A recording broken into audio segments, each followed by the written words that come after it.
Hi guys, this morning I'm going to do a quick video about influence. So what influence do I think that I have, or do people think they have online?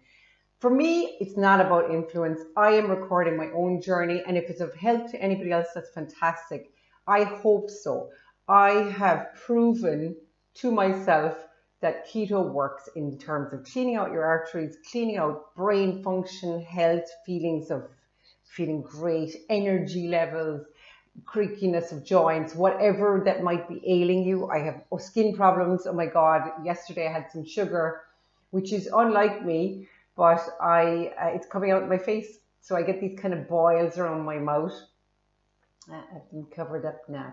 But so I do eat carbs sometimes, but I try to keep refined carbs out of my diet. And in the morning, I have coffee with cream. I would advise anybody to learn how to do a bit of fasting.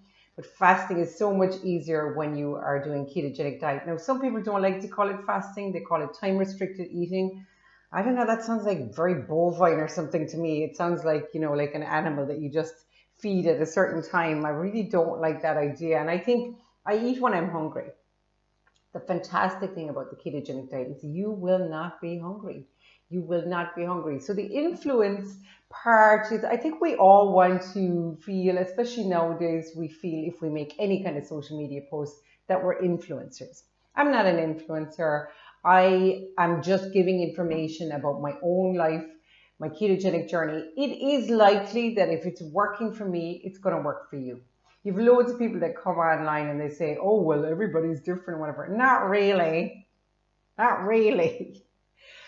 There would be minor differences, but for the more, like maybe I can eat more nuts than you can or whatever, but not really. Like we are all humans. We're pretty much the same. Yes, there might be some minor differences, but overall, taking refine, I think any reasonable, rational man or woman would say if you take refined carbs out of your diet, you're going to do better in terms of internal health. I never cared or noticed or understood anything about my internal health.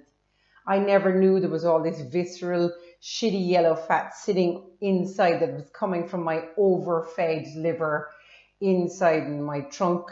I didn't realize that the fat on the outside was merely a manifestation of that being full.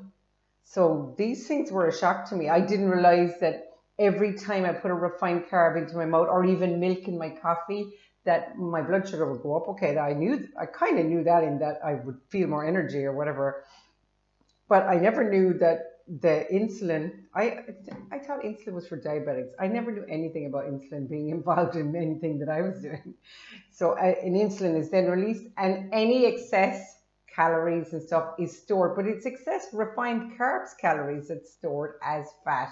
So I could not get a grip on why I was constantly able to put on fat. And I seem to be exceptionally good at that. I would say that was probably my key talent is my ability to put on fat.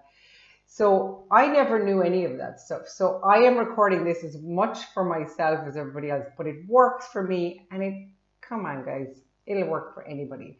So influence, I wouldn't get obsessed about these things. I think we all have a bit of an ego or whatever, but it's not really that important to me. Anyway, so bye. See you soon.